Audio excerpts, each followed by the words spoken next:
Hey there. How you doing? Just had a little joke before the whole thing started, but Totally inappropriate too. We can't even share it with you. oh, yeah, welcome.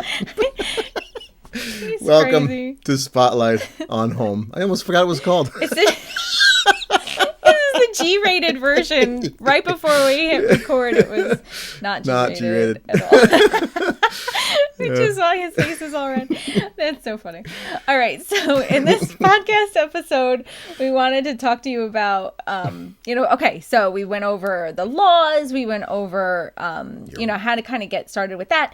So now we wanted to kind of give you some questions that you can ask yourself and think like, okay, I'm ready to do this. I checked out the laws. I know I can do this, but now I don't know the how.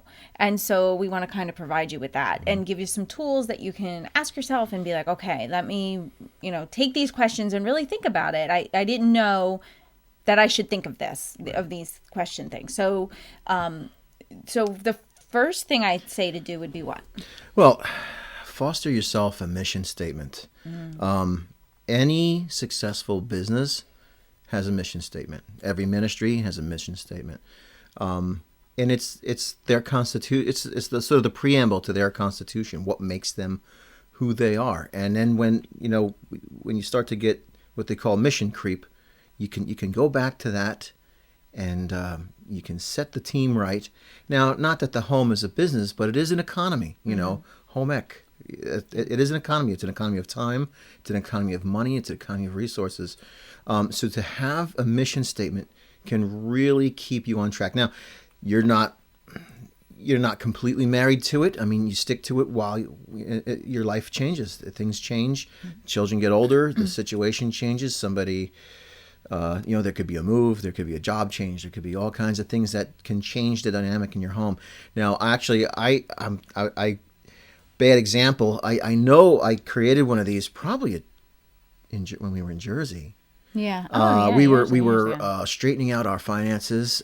We were doing the Dave Ramsey, debt snowball thing, and at a certain point we were debt free. And I believe we fostered a mission statement then. I don't know where it is right now. We lost it. To be honest, things are going pretty good. So we didn't really. We moved too. We so moved. It's probably oh my in a goodness, box we moved somewhere. twice. Had 5 or 6 more kids in the meantime. Yeah, Things were really, Busy. wild. However, as we were hitting another stage, we dropped our second daughter off at her college, and they had a talk for us. And they had their mission statement was these 6 values. Yeah, so we thought we'd share that with you. But I want you to keep in mind that, so these are not, they're kind of like the bumpers when you bowl. They're like, your ball is going to go and it might curve and there might be changes and seasons that are different, but these are kind of what keep it from going in the gutter, So think of it like that. These are really your bumpers in life. And this will help too, I think, when, homeschooling is awesome. And there are going to be so many amazing days and so many things that you as a homeschool parent are going to learn that you're like, oh, I never knew this. I'm so glad I homeschool. Right? It's so cool to watch the light bulb light up and it's so rewarding. But there's going to be days where you're going to call the local school and find out what you need to do to get them in. Those days happen too, where you've not accomplished a thing. The house is a mess because the kids are home all the time. You haven't even had a chance to use the bathroom. There are going to be days like that also. So there are ends of years where I'll come home and the pamphlet or the flyer for the local Christian school or whatever is on the counter, and I can look in her face and it's been a bad couple of months, I guess, Yeah. Do you want me to get takeout? That's my short solution. Oh, what do you think? Chinese tonight? Yeah. So, right. Yeah. Yes. Okay. No problem. If I drank, I would be drinking right now. Sure. That kind of thing. Yeah. So this is kind of like just to give you and give you those guides so that when things are, it's an ideal, right? And so ideals are great, but you don't always hit them, but they are good to kind of have so So go ahead. You want to start with the first one? Oh, yes. The first one is, what is this? Get.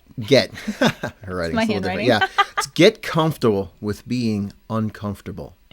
I'm guilty of this. Actually, this whole project we're doing is me getting comfortable with getting uncomfortable. I work in New York City. It pays very well, but it costs a lot of things. Yeah. Financially, it costs a lot to get there. If it didn't pay that well, it simply wouldn't be worth it. But it also costs my time with 8 children, and they require more of me than I currently am able to give them. And that has been a burden in my life, but I have become comfortable with that pain and new pain, like starting a podcast at 10 o'clock in the morning on a weird shift day. I'm supposed to go to work later on today. That's me reaching in and being uncomfortable and getting comfortable with it. Now, speaking, as she knows, is not a problem for me, but like committing and doing these new things. Plus, I don't know what our world is rapidly changing. Mandates are coming. Things are changing. The business that I'm in is changing rapidly. Its power is not nearly what it once was. And the organizations have more power than they used to. It just might not be worth it. Yeah. That pain will, Dave Ramsey actually speaks of it, when the pain of change is less than the pain of staying the same. Right. And the scale, has been pushing me for years, but it is now in motion. It's like a crescendo. I think it's a crescendo. Yeah, factors. Things are, some things seem maybe forced more now than ever. Yeah, and I think too for you, because he was home, so our baby turned 1 the day like COVID shut everything down, right? Like March 20th is when he turned 1. And so Chris was off for 6 months and was home. And I think you got a taste of like the relationship with the baby. He adores him. This is number 8. Follows him around. He's the first one. Yeah. But I think it's time. Like it's call on me and want me for certain tasks. I mean, he wants her for certain tasks, but he wants to show me things. All the others, they didn't not like me, but they didn't.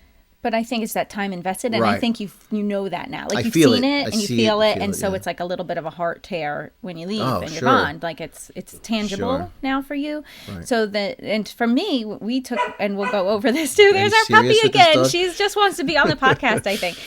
Okay, you'll probably hear our puppy all the time because she knows we're in here recording, and she's a golden. She's absolutely the sweetest thing, but she loves to sleep at our feet, and it's driving her nuts that we're not, we're recording and she's not in here with us. So you'll get to know her.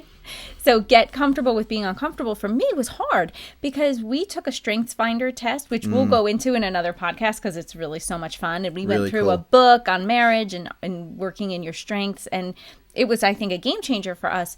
But my least strength is adaptability. And I really like, structure and routine. And so for me, getting comfortable, not change. Yeah. So for me, getting comfortable with being uncomfortable is a challenge, but I think it's a fantastic thing because if you can get comfortable with being uncomfortable, there's really nothing you can't do, so it's really an exciting thing. So the second one, did you have a point to that? No. The second one is Kaizen, which is a Japanese word and means continually improving. I'm going to probably speak quite a bit on that. I want to hope to talk to the fathers or the dads here that remember, at least for those of us who theologically minded, it comes down through the father, through the mother, and then into the children. And it's all on our plate because in the end, he's going to say, what did you do with what I gave you? It is easy to just relinquish this task to the wife. But it's not necessarily the right thing to do. And it can create a root of bitterness. I worked, again, long distances, long hours, and I did come home, and you're like, can you help me? I'm like, yeah, sure, but I had no idea what to do, how to help. I didn't know where the school stuff was. Sometimes I didn't even know what grade you were in. Like, yeah. What one are you? Right. Yeah. Well, that happens more often, but continually improving, like always trying to take what you are and then be better at it. So that is Kaizen, just continually improving, taking where you are, always trying to see, okay, how can I do better? How can I be better? How can I show up as the best version of myself? Third one we have here, connect belief to behavior. And like, ask what difference does what you're doing make? Right. So if you really believe that there are a global pandemic and you will die from those germs, it wouldn't make sense to go to a restaurant and sit at a table with without a mask on, right? Like, so if you really believe in things, then your behavior should follow that belief, right? So like, if you're a Christian and you believe that Jesus is your Lord and Savior, your behavior should reflect that, right? But connect your belief to your behavior. The third one is, fourth one. An attitude of gratitude. If you're miserable, you know, your whole world is going to reflect that. Right. And I'm not going to tell you even that's easy. No. Just remember to count your blessings. We do live in a country where we're able to homeschool, so there are going to be days where it's like, oh my goodness, these kids are loud. They're like screaming at the door now. Yeah, I don't know if you can hear it, but you know, we're trying to get this done because he's got to leave for work. But you know, have an attitude of gratitude. Thank you, Lord, that they're here and that they want to hang out with us, and that's why they're anxious to get to us. There's a saying, I don't have it on hand, but you know, we're tired or we're miserable because of all the laundry, but that's because there's clothes and people that we love, all these dirty dishes. Well, thank you, God. We have the food to make these dishes filthy and the resources and things like that. There's a handful of ways to see the other side of our problems. You know, messy house, active, healthy people messing it up. So. Okay. The fifth one is be a blessing, not a burden. And I think that's pretty self-explanatory, you know. And then the last one is? Be all in.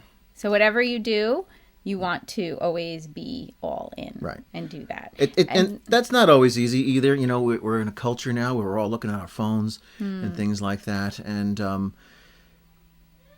it's funny, I'll get upset if the kids do it to me, but then sometimes I'll catch myself. They're talking to me and I'm looking, and I have to be conscious to be all in. Yeah. Actually, we have a quick little story from Jessica's college friend. Oh, yeah. One of the kids I guess he's not a kid, he was an adult, but like that is a challenge for them. Like they said, like, go ahead and be all in. And he actually got a tattoo that said be all in, which is crazy to me. Necessarily advocate. But ask yourself when you're going through and writing your own, those are ours, but ask yourself for your vision statement. Like, what do you want your children to remember about you in your home? You know, do you want them to remember a lot of fun, or do you want them to remember a lot of rules, right? Like, how do you want them to remember you? Are you joyful? Are you content? Are you enjoying their presence? Like, will they remember, like, my mom really liked us? Or are they going to say, like, oh, she was always angry, or she was always anxious, or she was always grumpy, right? Like, keep that in mind, too. What's the thing about doing it a few times? And we always did that. Yeah. So kids will remember 7 times more of an event than you actually did. So if you go camping, you know, twice every summer, and you do it like 3 years in a row, in their mind, they went every summer for their entire childhood, all the time, you know? So kids remember. So think about the things events. You say and the things you do. Right. Because that will be the story. Oh, my mother always, or my father always said, or acted, or whatever. Yeah. So anyway, take those questions that we went over, get a piece of paper and a pencil, and just start writing them down. And then write your own vision statement and your purpose statement. Even sit down with your husband or your wife, if you're the guy listening to this, and say, okay, how do we want to show up in the world? What do we want our children to leave our house knowing? Do we want their character to be influenced? Do we just want them to memorize facts? Or do we want to create musicians and artists or engineers, or, you know, people who love the Lord, and their character is straight, and no matter what they do, they'll be successful. Things like that. That's what you want to ask yourself. But we're going to wrap it up. So before that, if you struggle with coming up with that, we'll create this in a little PDF, and we'll put a link in the show notes. Then use these and keep them, change them. Yeah, do whatever you customize them. They'll be on our. They're already in the PDF. Yeah, they're good. If you go to our website, spotlightonhome.com, and just click on the free PDF, 10 tips to begin homeschooling now, you can go ahead and grab it, and I will give you all the questions and all the things you need to ask for yourself, and we'll also share our Corbett family values with you. Very good. So you have that resource right away. Awesome. So. Thanks for listening. Go ahead and subscribe to the podcast if you like it, so you can get all the updates as well. But don't forget, spotlightonhome.com, and go ahead and grab that PDF. Have a good one.